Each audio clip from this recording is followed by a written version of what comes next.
Terima kasih. Baik, mungkin nggak bisa bertatap muka langsung ya. Jadi Bu Esther, seperti yang kami sampaikan tadi, jika ada kesalahan ataupun perbaikan data, tergantung gitu ya, tergantung apakah perbaikan data itu dilakukan sebelum tanggal 20 Maret tahun 2021 Maret tahun 2022. Kalau perbaikan itu dilakukan sebelum tanggal tersebut dan sudah disinkronisasi dari sekolah dinas dan hingga ke pusat, insya Allah itu sudah diperbaiki. Jadi gitu kira-kira. Jadi langsung. Tapi kalau belum, ada dua kemungkinan. Yang pertama, diperbaiki di sekolah, tapi tidak disinkronkan hingga sampai ke pusat oleh tidak diklik. Itu cuma satu tombol saja kalau tidak salah itu di prosedur dapodik. Tidak disinkronkan hingga data di dapodik pusat itu juga tidak update. Nah, ketika tidak update, maka kami dari SIMPKB juga tidak mendapatkan update.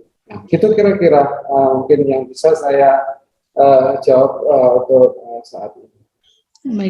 Menambahkan boleh Mas Reza dan Bu Imas? Ya, silakan sedikit, Pak.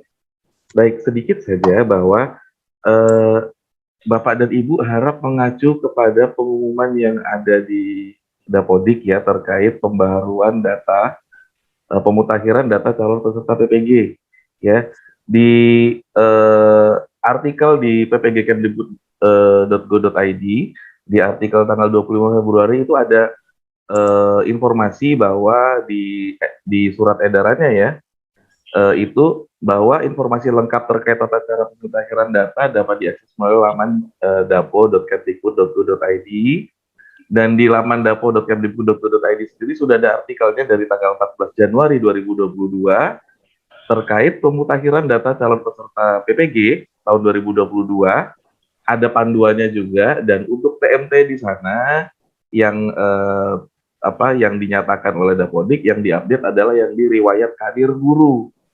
Kemungkinan Bu Esther melihat yang 16 Juli itu adalah yang di TMT pengangkatan. Nah, seperti kita tahu bahwa di Dapodik itu ada beberapa TMT, salah satunya adalah TMT pengangkatan, salah satunya lagi adalah TMT PNS, ada juga TMT riwayat karir guru, itu juga ada. Jadi mungkin bisa disesuaikan untuk pemutakhiran datanya sesuai dengan panduan yang ada di laman Dapodik tersebut. Mungkin itu tambahannya Bu Imas, Mas Reza. Terima kasih.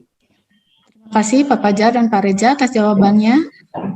Pertanyaan yang kedua dari live chat yaitu dari Pak Adong Gifta Ginting. Pertanyaannya, izin bertanya terkait SK pembagian tugas.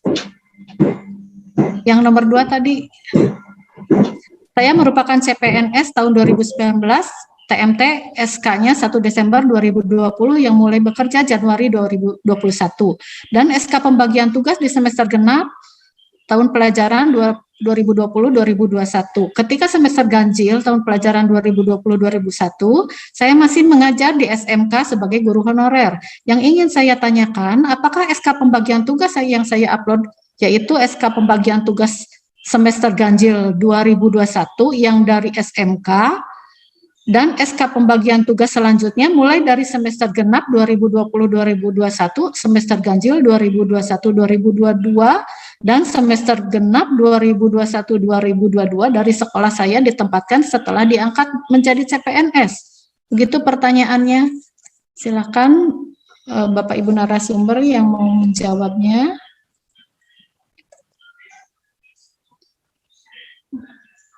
Mungkin ini Bu Neneng ya? Terima kasih.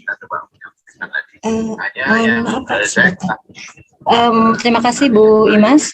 Terkait dengan SK Pak Adong, seperti yang di surat edaran dan seperti yang saya sampaikan di paparan, untuk pembagian tugas mengajar itu 2 tahun sebelum mengikuti seleksi administrasi ini, yaitu tahun 2020 sampai 2000 tahun ajaran 2020-2021 dan tahun ajaran 2021-2022. Jadi Bapak silahkan upload di mana sekolah Bapak ketika pada tahun ajaran tersebut gitu. Jadi misalnya di SMK ya silahkan upload yang ada di SMK. Jadi yang terbaru yang ketika Bapak mengajar gitu. ya. Jadi 2 tahun terakhir tersebut yang mengajarnya, misalnya di SMK, monggo disampaikan yang di SMK, gitu ya Pak ya. Pokoknya semua mengacu ke surat edaran tersebut. Nanti ketika misalnya Bapak salah upload gitu, nanti teman-teman LPMP akan menginformasikan yang namanya perbaikan, gitu ya Pak. Jadi mengacu ke di mana Bapak ngajar itu yang 2 tahun terakhir itu. Baik itu sebagai misalnya CPNS atau masih sebagai guru honorer, yang penting 2 tahun terakhir. Gitu ya Pak ya. Jadi yang mulai 2020, 2021 dan 2021, 2022. Baik itu genap maupun ganjil. Terima kasih Bu Imas. Ya, terima kasih. Begitu Pak Adong jawaban dari Bu Neneng. Untuk pertanyaan berikutnya dari live chat, yaitu pertanyaan yang ketiga dari Ibu Peti Wijayanti. Saya kepala sekolah di PAUD dan ijazah saya tidak linear, ijazah S1 bahasa Inggris. Tapi saya di SIM PKB muncul notif bahwa saya diberikan kesempatan untuk mengikuti PPG. Pertanyaannya, apakah saya lanjut atau bagaimana? Silakan. Baik, terima kasih Bu Imas. Saya coba jawab untuk yang linearitas ini. Ibu Feti, ibu S1-nya apa? Nah, ketika Ibu S1-nya bahasa Inggris, misalnya ambil PPG-nya bahasa Inggris. Jadi walaupun Ibu ngajar di PAUD, karena bahasa Inggris tidak ada di PAUD, yang penting Ibu ambil PPG-nya sesuai dengan ijazah. Karena ketika Ibu ambil misalnya PPG guru kelas PAUD, itu bisa jadi tidak diterima atau tertolak. Jadi sesuaikan dengan S1 atau D4-nya Ibu. Gitu. Jadi mohon diperhatikan Bapak Ibu guru, yang paling penting itu linear dengan S1 atau D4-nya. Contoh, saya atau Bu Imas S1-nya pendidikan matematik, tapi ngajar sebagai guru kelas SD. Bu Imas itu bisa ambil PPG matematik karena punya S1 pendidikan matematik, dan juga bisa ambil PPG guru kelas. Tapi yang lebih linear Bu Imas itu PPG-nya matematik. Jadi ketika Bu Imas nanti punya S1 matematik, kemudian sertifikat pendidik matematik, bisa ngajar sebagai guru kelas, tapi juga bisa ngajar sebagai guru matematik di SMP atau SMA. Tapi kalau Bu Imas S1 matematik kemudian ambil PPG-nya PGSD, nanti Bu Imas tidak bisa ngajar di matematik di SMA misalnya gitu. Jadi lebih baik yang linear dengan ijazahnya, gitu ya. Ini terkait juga dengan Ibu Feti. Jadi mohon Bapak Ibu semua lihat, pelajari linearitas yang ada di SE linearitas tersebut. Jangan, mohon maaf, jangan coba-coba nih kayaknya saya coba mau yang ini karena misalnya saya inginnya ke yang PPG yang ini gitu. Jadi mohon maaf, jangan coba-coba, lebih baik disesuaikan linearitasnya, karena teman-teman LPMP pegangannya itu ya SE linearitas itu gitu. Jadi pasti akan tertolak kalau misalnya tidak sesuai dengan SE linearitas di SE Bapak Direktur.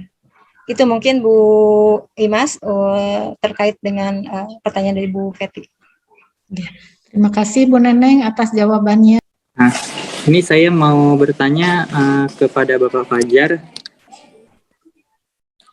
Ibu, halo? Ya, mangga silakan Pak. Ya, ini saya kan terkendala di SIM PKB-nya ya Bu, tidak bisa dibuka karena itu harus ditautkan dengan akun belajar ID. Keterangannya seperti itu. Kemudian akun saya itu terkendala juga untuk pembuatan akun belajar ID-nya Ibu. Jadi apakah nanti bisa untuk PPG itu, kan kalau mau ngasih berkasnya itu kan mesti lewat SIM PKB itu, dan SIM PKB itu tidak bisa dibuka Bu. Jadi gimana solusinya seperti itu? Baik.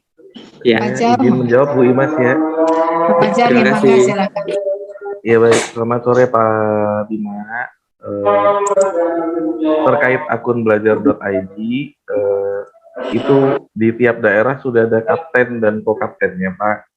Dan informasinya di sekolah juga ada gitu ya, di sekolah juga ada yang bertugas untuk mengawal akun belajar.id ini. Namun apabila juga ternyata masih kesulitan misalnya menghubungi kapten dan kokapten, juga mungkin kurang tahu di sekolah itu siapa, Bapak bisa ke situs belajar.id ya, di situs belajar.id itu nanti di pojok kanan bawah, mulai dari jam 9 sampai 17 di hari kerja Senin sampai Jumat itu ada tombol butuh bantuan ya Bapak dan Ibu. Jadi mungkin bisa menghubungi di situsnya langsung belajar.id, atau yaitu tadi ke kapten atau ko-kapten yang mengawal belajar.id di daerah masing-masing. Nah, cuman saya juga belum dapat informasi terkait kapten ko-kapten ini. Mudah-mudahan Dinas Pendidikan bisa membantu ya, apakah ada kontaknya kapten dan ko-kapten ini untuk permasalahan yang dialami seperti Pak Bima barusan. Demikian mungkin Pak Bima yang bisa kami sampaikan terkait akun belajar.id. Satu lagi mungkin terkait panduan menautkan akun belajar.id itu sudah ada di bantuan.simpkb.id ya Bapak dan Ibu. Jadi di situs bantuan kami itu ada, silakan dipilih yang untuk panduan tata kelola bagi GTK. Itu nanti di bagian nomor 6 ada panduan menautkan akun belajar.id. Pak, mau tanya lagi boleh Pak? Monggo, nggak apa-apa sepertinya. Ya, kalau misalnya saya kan sudah menaikkan kontak ke bantuan itu, sedangkan itu kan butuh respon ya Pak ya, sedangkan ini kan tanggalnya mepet. Ada nggak solusi lain kalau misalnya masih seperti itu, kita belum dapat jawaban juga untuk akun belajar? Dari kami belum ada solusi lain Pak, karena memang itu kan dikelola oleh kementerian sendiri ya terkait akun belajar.id ini. Jadi ya mudah-mudahan bisa dikomunikasikan dengan, kalau sudah dilaporkan mudah-mudahan dalam 1-2 hari ini mudah-mudahan segera dapat jawaban agar bisa menautkan akun belajar.id dan bisa login ke akun SIMPKB Bapak untuk kemudian pendaftaran ya Pak. Kalau dari kami soalnya oleh operator nambahkan Mas Fajar, mungkin dari operator sekolahnya adakah Bapak? Oh, sudah dikomunikasikan di sekolah masing-masing? Sudah Pak, sudah ke operator. Bahkan saya sudah ke KCD.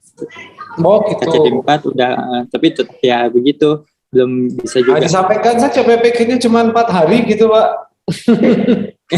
Iya, dari itu juga nggak tahu karena di operatornya pun sinkronisasi sudah, tapi tidak muncul nama saya gitu. Nama akun belajarnya itu. Sudah cukup mungkin jawabannya? Ya, terima kasih Pak ya.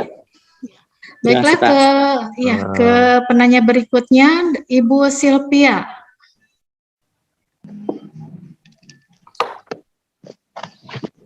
Monggo Ibu Silvia, sebutkan dulu asal sekolahnya, berikut kota kabupatennya. Saya Silvia Amtakarista dari SD Negeri Rongkop, Kabupaten Gunung Kidul, Kecamatan Girisubo. Izin bertanya, Ibu dan Bapak, terkait SK pengangkatan terakhir. Nah, jika SK PNS saya tahun 2019 di sekolah X, kemudian tahun 2020 menerima SK alih tugas di SDY, yang diupload diupload itu SK PNS atau SK alih tugasnya. Terima kasih. Silakan Bu Rina atau Bu Neneng yang mau menjawabnya. Itu Ibu SK SK pertama kan, SK pengangkatan pertama Ibu. SK pengangkatan pertama Bu, yang sebagai guru yang diupload. Oh ya, SK pengangkatan pertama berarti ketika masih honorer ya Bu ya? Iya. Nah itu SK pengangkatan pertamanya nanti akan dilihat oleh teman-teman dari itu untuk ETMT, tapi untuk sekarang Ibu SK-nya sebagai apa? SK PNS.